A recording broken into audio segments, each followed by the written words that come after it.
사회자와 한 절씩 교독하겠습니다. 제가 먼저 읽습니다. 사울이 주의 제자들에 대하여 여전히 위협과 살기가 등등하여 대제사장에게 가서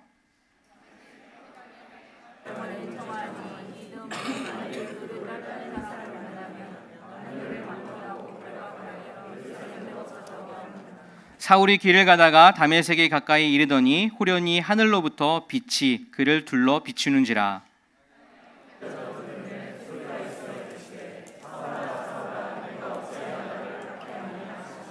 대답하되 주여 누구시니이까? 이르시되 나는 내가 박해하는 예수라.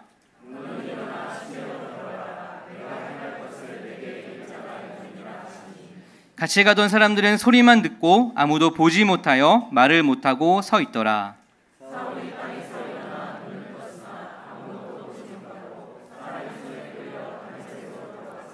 사흘 동안 보지 못하고 먹지도 마시지도 아니하니라.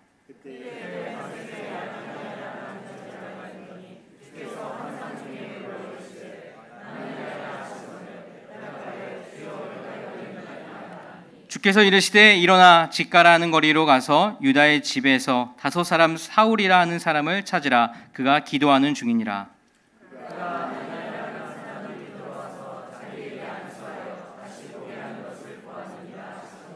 아나니아가 대답하되 주여 이 사람에 대하여 내가 여러 사람에게 듣사온즉 그가 예루살렘에서 주의 성도에게 적지 않은 해를 끼쳤다 하더니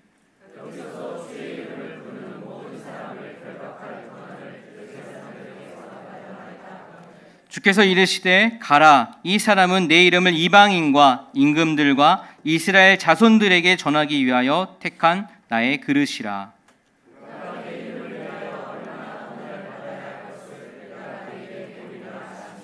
아나니아가 떠나 그 집에 들어가서 그에게 안수하여 이르되 형제 사울아, 주 곧 내가 오는 길에서 나타나셨던 예수께서 나를 보내어 너로 다시 보게 하시고 성령으로 충만하게 하신다 하니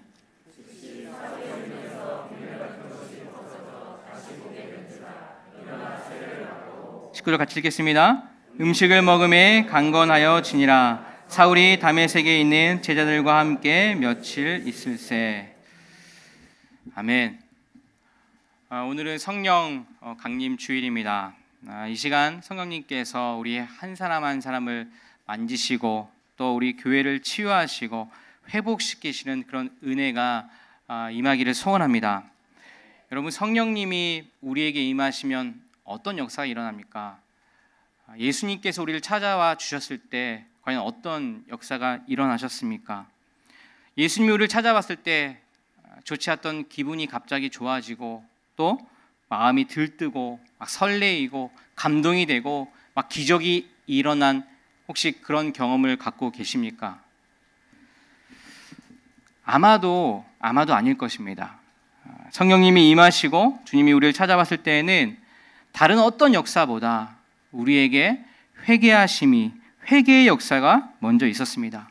주님 앞에 엎어짐이 있었고 주님의 말씀에 주님의 소리에 붙들리는 역사가 있었습니다. 그것이 바로 성령의 역사인 줄 믿습니다. 이 시간 성령 강림주의를 맞이하여서 오늘 본문에 나오는 주님께 완전히 붙들린 청년 사울의 이야기를 우리가 함께 볼 텐데 그때의 그 성령의 역사가 지금을 살고 있는 우리 한 사람 한 사람과 그리고 교회 그리고 나아가 일본 더 나아가 온 세계 열방에 강력하게 임하기를 기도합니다. 오늘 말씀에는 사울이 다메섹 도상에서 우리 주님을 만남으로써 그의 인생이 전과는 완전히 다른 결의 삶을 살게 됩니다. 근데 우리가 여기서 좀 짚고 넘어갈 것이 하나가 있어요. 제가 오늘 설교에 사울, 청년 사울, 사도 바울, 그리고 바울이라는 이름을 섞어서 쓰게 될 텐데 사실 소문에 의하면 사울이 오늘 이 본문을 통해서 다메섹 도상에서 예수님을 만났기 때문에 사울이 바울이 되었다. 전에는 제 힘으로 살던 청년 사울이 예수님을 만남으로써 전도자 바울이 되었다라는 소문은 잘못된 겁니다. 사울과 바울이 똑같은 이름이에요. 사람이 바뀌지 않았습니다. 사울은 유대식으로 부르는 이름이고요. 바울은 로마식으로 부르는 이름입니다. 이게 얘가 정확하진 않지만 제가 한국에 가면 저를 두호라고 부릅니다. 두호. 근데 일본에 오면 두호라고 부릅니다. 제 아내가 이름이 민경이거든요. 민경. 근데 일본에 오면 일본 사람들은 모두 다 민경이라고 합니다. 민경.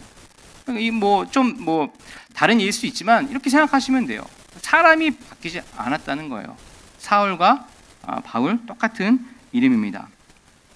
이 바울의 회심 사건은 우리가 모두 잘 알고 있는 사건이고 사도행전에서 무려 3번이나 다룰 정도로 굉장히 중요한 사건이라고 할 수 있습니다. 그런데 이 사건이 왜 그렇게 중요한가? 왜 우리가 무엇을 더 살펴봐야 하는가? 오늘 본문 통해서 함께 살펴보겠습니다. 사도 바울 우리가 너무나 잘 알고 있는 그런 사람이죠. 그는 전통 유대 사람입니다. 길리기아 다소에서 태어나서 예루살렘에서 자랐고요. 또 가말리엘 선생의 문화에서 아주 조상의 엄격한 교육을 잘 받은 사람입니다. 누구보다도 똑똑했고요. 누구보다도 율법에 철저한 사람이었어요. 그리고 율법적으로 하나님께 아주 굉장히 열성적인 사람이었습니다. 오늘 9장을 읽었는데 사도행전 7장을 피면 우리가 너무나 잘 알고 있는 스데반 집사의 설교가 쭉 이어집니다. 굉장히 긴 설교예요. 구약의 역사를 가지고 설교를 쭉 하는데 결론은 이겁니다. 결론은 예수 그리스도가 곧 성전이다. 성전이 곧 예수 그리스도다. 이렇게 이야기해요.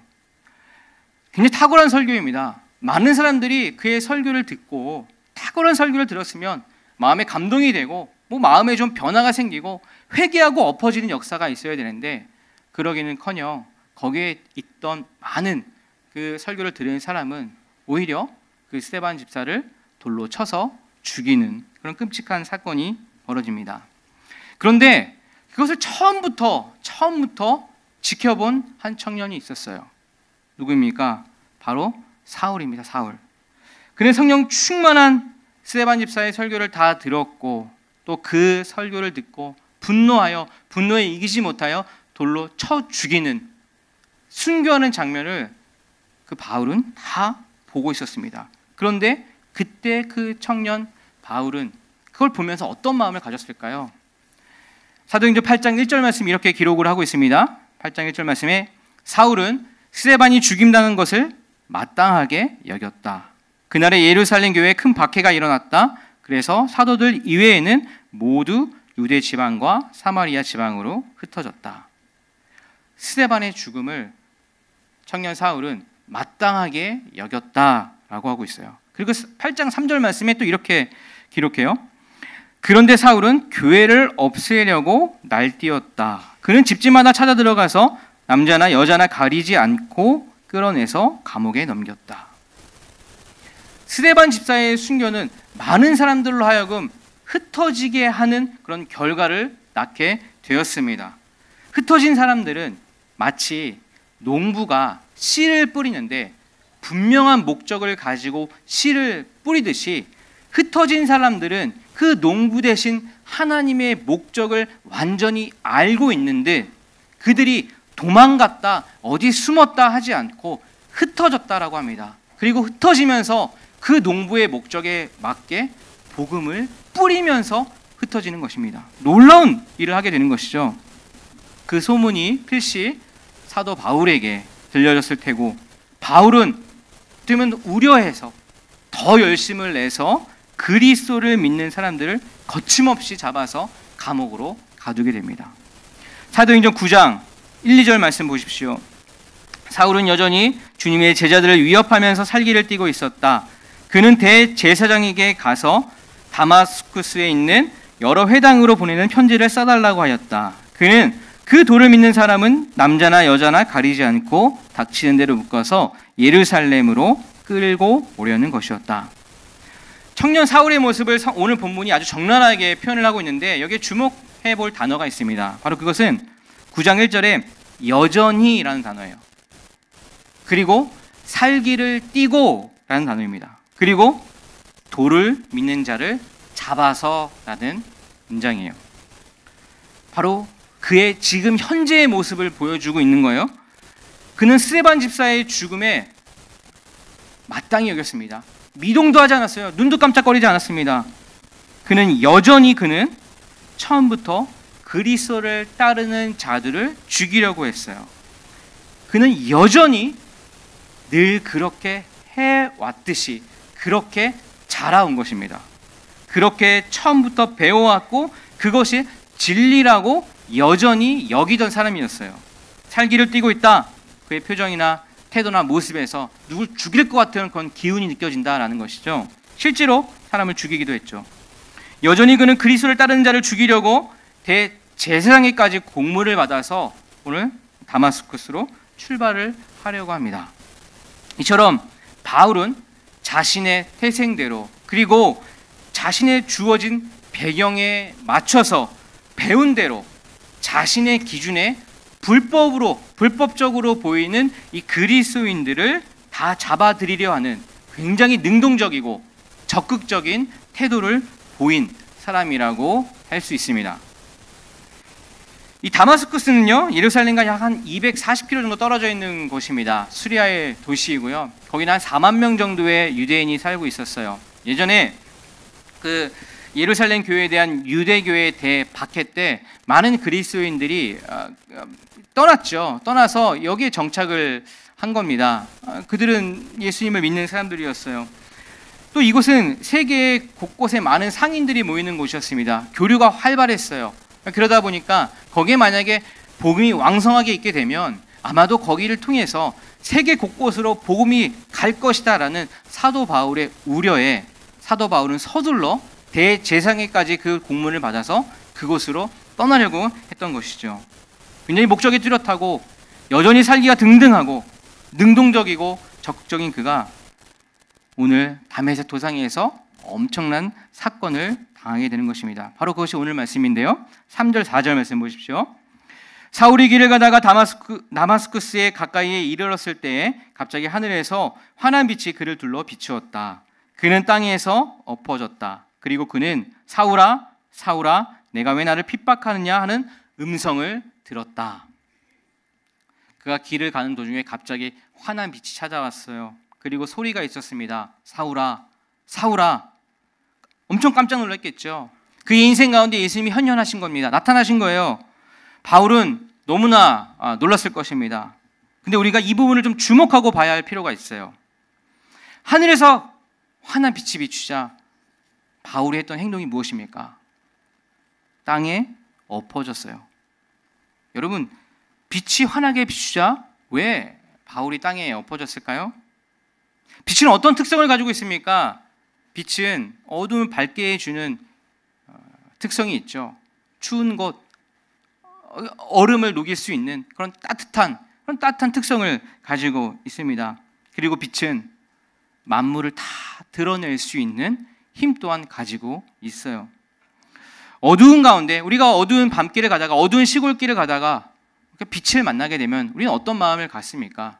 일반 사람들은요, 그 어두운 가운데 빛을 만나게 되면 환하다, 밝다, 따뜻하다, 다행이다, 이런 게 일반적인 사람들의 어떤 느낌 아니겠습니까? 그런데 여러분, 죄를 지은 사람, 뭔가 미심쩍은 일을 하는 사람, 뭔가 좀 냄새나는 그런 일을 한 사람, 그런 사람에게 있어서의 환한 빛이란 이 모든 지저분한 것들을, 이 모든 죄를 다 드러낼 수 있는 바로 그것이 빛의 힘이라고 할 수 있습니다. 바울에게 있어서 이 환한 빛은 바울을 엎어지게 합니다. 그리고 그의 눈을 멀게 합니다. 이 장면을 상상하다가 불현듯 떠오르는 장면이 있었어요. 제가 한국에서 교회를 다닐 때 저에게 이제 교회 아는 후배가 있었는데, 그 후배는 그냥 대충 산 후배였어요. 맨날 농담이나 하고 형 이런 친구였어요. 너 뭐 취직도 좀 해야 되고 뭐 좀 해야 되고 그러지 되지 않겠니라고 걱정스러워했던 그런 어떤 후배였습니다. 근데 그 친구가 어느 날 예배 중에 예수님이 그 마음에 찾아온 거예요. 예수님 마음이 찾아왔습니다. 그런데요, 예수님이 찾아온 그의 행동이 너무나 놀라웠어요. 이렇게 예배를 드리고 있는 와중에 그 친구가 갑자기 예배 중에 외치는 겁니다. 주님, 저를 죽여주십시오. 주님, 저는 죄인입니다. 주님, 저를 죽여주십시오. 주님, 저는 죄인입니다. 하면서 울면서 그렇게 부르짖는 거예요. 예배를 드리는 사람들 다 놀랬죠. 드디어 제가 좀 이상해졌구나, 미쳤구나, 저렇게 살다가 미쳤구나 생각할 수도 있지 않겠습니까? 그런데 그렇지 않아요.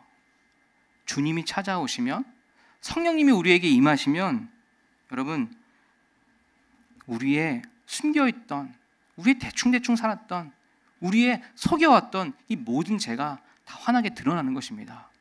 그래서 주님 앞에, 주님, 저를 죽여주십시오. 주님, 저는 죄인입니다. 주님, 저를 죽여주십시오. 그렇게 울부짖었던 그 후배의 모습이 아직도 생생하게 기억이 납니다. 바울에게 주님이 환한 빛으로 다가왔고 그는 엎어질 수밖에 없었습니다. 그리고 그가 말을 합니다. 5절 말씀에 주님 누구십니까? 주님 누구십니까? 라고 물으니 예수님이 대답합니다. 나는 내가 핍박하는 예수다. 나는 내가 핍박하는 예수다. 주님 누구십니까? 나는 내가 핍박하는 예수다. 어쩌면 굉장히 단순한 질문과 답변일 수도 있습니다. 그러나 이 질문과 답변은 굉장히 중요합니다. 주님 누구십니까? 나는 내가 핍박하는 예수다. 이 질문과 예수님의 대답은 현재 바울의 정체성에 대해서 말씀해 주고 있는 거예요. 예수님께서 지금의 바울의 현 모습을 뭐라고 말씀하십니까? 너는 핍박하는 사람이야. 너는 핍박하는 사람이야 라고 지금의 현 모습을 말씀해 주고 있는 거예요. 잘못된 진리로 인해서, 지나친 열심으로 인해서 많은 그리스도인들을 괴롭히고 죽이는, 그리고 그것을 마땅히 여기는, 눈 하나 깜짝하지 않는 그런 지금의 정체성을 말하고 있는 것입니다. 그의 인생이 정말 그랬어요. 좋은 집안에서 태어나서 좋은 교육을 받았습니다. 많이 배운 사람이에요. 누구보다도 더 똑똑한 사람입니다. 그러나 그의 인생의 지금의 정체성은 그 똑똑함으로, 그 열심으로 그저 남을 핍박하고 죽이는 일, 잡아 가두는 일을 했던 것이죠. 옆 앞에서 돌로 맞아 죽는 사람을 봐도 마땅히 여기는, 눈 하나 깜짝하지 않는, 여전히 살기 등등한 사람인 것입니다. 여러분, 얼마나 비참한 인생입니까? 그런데 여기서 예수님이 바울에게 하신 말씀을 한번 잘 들어보시죠. 왜 나를 핍박하느냐? 왜 나를 핍박하느냐? 여러분, 이상하지 않습니까? 바울이 핍박한 사람은 주님의 제자들이었어요. 그리스도인이었습니다. 교회였어요. 그런데 주님은 바울에게 묻죠. 왜 나를 핍박하느냐? 주님은 왜 그렇게 물으셨을까요? 이는 바로 예수님이 교회입니다. 예수님이 성전이라는 것을 말씀하고 있는 것이에요. 교회는 무엇입니까? 교회는 예수님을 나의 하나님, 나의 구주로, 그리스도로, 그리고 하나님의 아들로 믿는, 그리고 쫓기로 결단하는 사람들의 모임이 바로 교회 아니겠습니까? 스데반 집사가 설교한 화려하고 웅장하고 거대한 거짓 성전을 위해서 참 성전을 죽인, 참 성전 대신 예수님을 죽인 사람이 바로 너희들이다 라고 이렇게 선포했습니다. 그렇습니다. 교회는 곧 예수님입니다. 교회는 예수님이 주인이십니다. 바울은 다메섹 도상에서 만난 이 엄청난 사건으로 인해서 그의 머릿속에 아주 강하게 각인이 되어 있었을 것입니다. 그래서 그는 훗날 고린도전서 12장 12절에 이렇게 밝히고 있습니다. 몸은 하나이지만 많은 지체가 있고 몸의 지체는 많지만 그들이 모두 한 몸이듯이 그리스도도 그러하십니다. 아멘. 사도 바울은 다메섹 도상에서 예수님을 만난 그대로, 본 그대로, 들은 그대로 증언을 하고 있는 것이죠. 여러분, 지금 살고 있는 우리들에게도 이것은 굉장히 중요합니다. 나는 누구인가? 나는 왜 여기에 있는가? 나는 일본에서 왜 이 일을 하고 있는가? 나는 왜 이곳에 남아야만 하는가? 여러분, 그러한 질문과 답이 내 안에 준비되어 있지 않으면, 언제라도 그 질문과 답이 나에게 답이 없으면 여러분, 우리는 인생을 방황하게 됩니다. 방황하게 돼요. 우리 모두에게 타고난 천성이 있습니다. 우리 모두에게 지금의 우리를 만들어준 배경이 있어요. 태생과 천성, 그리고 자라오면서 나를 만들어준 배경이 있습니다. 그런데 이것을 다 그냥 인정하고 다 받아들이고 있는 그대로 나를 받아들인다면 어쩌면 여기 있는 분들 중에 누군가는 여전히 살기 등등한 앞에서 돌을 맞아 죽어가는 그 사람을 봐도 마땅히 여기는 무시무시한 그런 괴물 같은 사울이 될 수도 있다는 거예요. 그러므로 우리의 삶에 하나님이 계속해서 개입하셔야만 합니다. 우리의 생각과 우리의 손과 우리의 입술에 하나님이 계속해서 개입을 하셔야 돼요. 우리의 정체성에 하나님이 계속해서 영향을 미치셔야 합니다. 여러분, 우리의 삶에는 결정되어지는 것이 은근히 많습니다. 내가 노력하거나 내가 뭔가 선택해서 하는 것도 있지만 결정되어지는 것이, 선택당하여지는 것이 은근히 많아요. 우리의 천성, 우리가 자란 배경, 사실 우리가 결정하는 것이 뭐 얼마나 있습니까?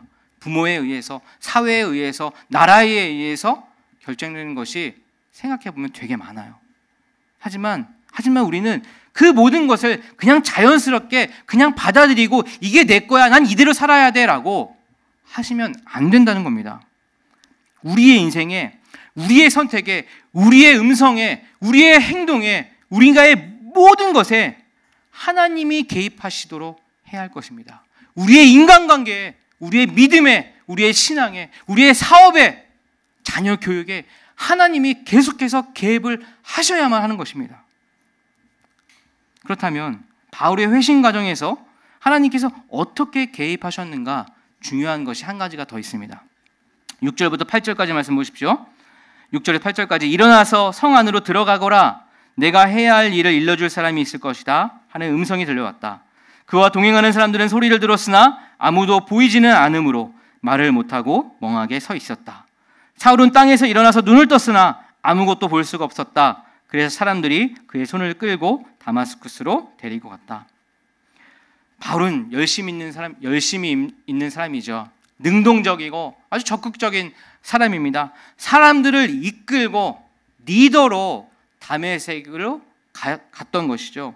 거기 가서 그리스도인들 다 잡아오려고 했던 것입니다. 그랬던 그가 7절에 보니 소리는 들었으나 아무도 보이지 않으므로 말을 못하고 멍하게 서 있었다.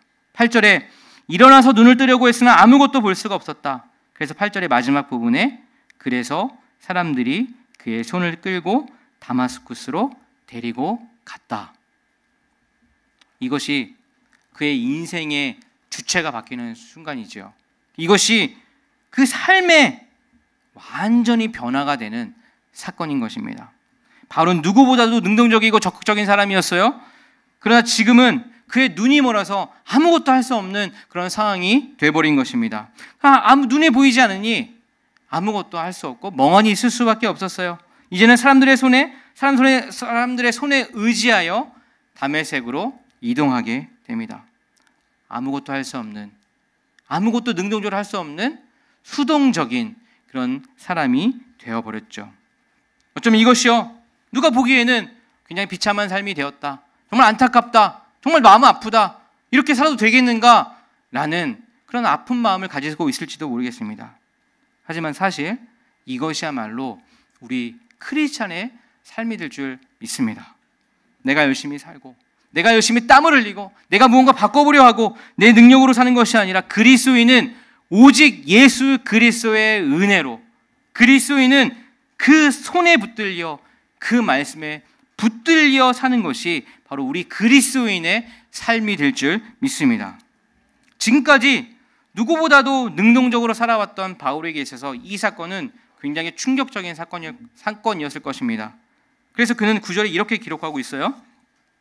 그는 사흘 동안 앞을 보지 못하는 상태에서 먹지도 않고 마시지도 않았다. 그렇습니다. 충격적으로 이런 사건을 접하게 된, 충격에 빠진 그가 했던 행동은 사흘 동안 먹지도 않고 마시지도 않았다고 합니다. 그럼 그가 무엇을 했을까요? 11절에는 그는 지금 기도하고 있다라고 말씀합니다. 그렇습니다. 바울은 이 충격적인 사건의 사흘을 먹지도 않고 마시지도 않는 식음을 전폐하고 기도하고 있어요. 그는 과연 사흘 동안 어떤 내용으로 기도를 했을까요? 무엇을 기도했을까요? 성경에 나와 있지 않지만, 오늘 본문에 나와 있지 않지만 조금 상상력을 동원해 이야기하면 그는 필시 고뇌의 시간을 보내고 있을 것입니다. 지금까지 열심히 살아왔던 인생을 돌아보면서 정리를 하고 있을 거예요. 그의 인생에 주님께서 강력하게 개입하고 계심을 강하게 느꼈을 것입니다. 그리고 이제는 내가 적극적으로 내 힘으로 사는 것이 아니라 이제는 주님의 능력으로 주님의 손에 붙들려 살기를 기도하며 결단하지 않았을까요? 저는 이 바울의 고뇌의 시간, 식음을 전폐하며 기도했던 시간을 다른 말로 표현해 몸부림이라고 표현해 보고 싶어요. 여러분, 우리 인생 가운데에서도 이러한 일이 다 있었을 것입니다. 어쩌면 바울처럼 정말 극적으로 예수님을 만났던 분도 계실 것이고, 또 어떤 분들은 자연스럽게 예수님이 내 안에 들어와 지금 신앙생활을 하고 계신 분들도 계실 거예요. 그런데 주님과의 만남은 각자 다양하겠지만 주님이 우리에게 찾아오셨을 때, 성령님이 우리에게 임하셨을 때 여러분, 우리가 해야 할 반응이 있습니다. 바로 그것은 각자의 몸부림입니다. 몸부림. 주님은 우리에게 다양한 방법으로 찾아오셨지만 그것이 결코 강제와 협박으로 찾아오시지 않았어요. 주님은 때론 우리 믿음의 조상들에게 모세야, 모세야, 아브라함아, 아브라함아, 사울아, 사울아, 그렇게 강한 어조로 부를 때도 있습니다. 그러나 그럼에도 불구하고 주님은 결코 총과 칼과 검으로 협박하며 그렇게 찾아오시지는 않으셨어요. 주님이 다가오셔서 우리를 만나 주실 때 우리에게 필요한 반응은 지금까지 나를 있게 한 내 천성과 나를 있게 한 배경과 그리고 내가 생각해왔던 나의 철학과 나의 기준과 나의 습관과 나의 생각을 거스를 수 있는 몸부림이 필요하다는 것입니다. 여러분, 몸부림을 하지 않으면 우리는 얼마 안 가서 놀랍게도 그 감동적이고 그 놀라운 일을 까마득히 잊어버리게 됩니다. 그러므로 때로는 우리가 식음을 전폐하고 고민을 해야 될 때가 있어요. 때로는 우리가 하던 일을 다 내려놓고 주님만을 원할 때가 있어야 합니다. 때로는 우리가 모든 걸 다 내려놓고 마치 목마른 사슴처럼 헐떡이며 그 바닥을 긁어내려고 하는 그러한 마음이 우리에게 필요한 줄 믿습니다. 이러한 고민 가운데 본문의 바울은요 18절 19절 이렇게 기록합니다. 고 사울의 눈에서 비늘 같은 것이 떨어져 나가고 그는 시력을 회복하였다. 그리고 그는 일어나서 세례를 받고 음식을 먹고 힘을 얻었다. 사울은 며칠 동안 다마스쿠스에 있는 제자들과 함께 지냈다. 고 사울의 눈에서 비늘 같은 것이 떨어져 나가고 라고 기록하고 있어요. 여러분, 주님께서 환한 빛으로 오셔서 왜 바울의 눈을 멀게 하셨을까요? 눈이 멀면 무언가를 능동적으로 적극적으로 할 수 없게 됩니다. 눈이 그대로 보였다면 어쩌면 주님의 등장에 잠깐은 놀랄 수도 있겠죠. 잠깐은 감동일 수도 있겠습니다. 그러나 조금만 시간이 지나면 그에게 보이는 것은 여전히 자기의 기준에 변함없는 그리스도인들이 눈에 들어왔을 것입니다. 보이는 현실이 또다시 자신을 강하게 자극했을 거예요. 그러나 주님은 그의 눈을 멀게 했습니다. 눈을 멀게 하니 까마득하니 아무것도 보이지 않는 것이 아니라 눈이 멀면 세상이 다르게 보입니다. 눈에 뭔가 씌우면 전에 봤던 것이 다 다르게 보입니다.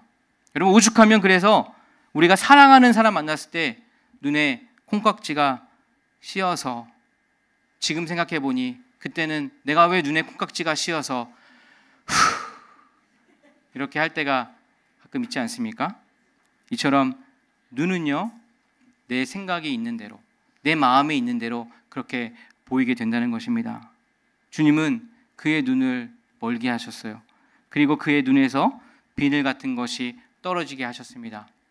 그의 눈에 비늘 같은 것이 떨어지니 그 돌을 쫓는 사람들을 잡아서 가두고 했던 그가 이제는 그 도 위에 올라가서 자기 십자가를 지고 주님을 향하여 가는 바울의 인생이 되었다는 사실이에요.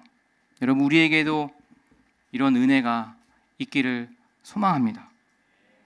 우리 눈에 뭔가 씌어서 진리의 눈으로 그것을 바라보지 못하고 계속해서 왜곡해서 바라보고 있지는 혹시 않으십니까? 내 마음 때문에, 나의 기준 때문에, 혹시 내가 받은 천성 때문에, 내가 자라온 그 배경 때문에 이 지금에 있는 그대로 나를 바라보며 쇼가 나이, 어쩔 수 없이 이게 나지, 이렇게 살아야만 하지 라고 그렇게 인정하고 받아들이고 살고 있지는 않으십니까? 여러분, 하나님께서 우리 인생 가운데 강력하게 개입하시기를 소원합니다. 우리의 입술에, 우리의 행동에, 우리의 생각에, 우리의 인간관계에, 우리의 사업에, 우리의 가족에게, 우리의 교회에, 모든 선택과 모든 우리의 말 가운데 하나님께서 개입하시기를 소원합니다. 우리의 마음을 열어두셔야 합니다.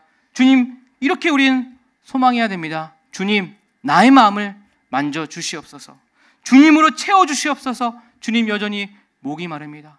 목마르지 않은 주님의 은혜를 부어주시옵소서. 나의 마음을 만져주시옵소서. 우리가 이렇게 기도해야 될 것입니다. 이런 마음으로 주님 앞으로 나아가야 할 것입니다. 우리의 인생 가운데 주님 찾아오셔서 우리의 하나하나를 다 개입하여 주시옵소서. 여러분, 이런 마음을 가지고 나아가기를 소망합니다. 우리가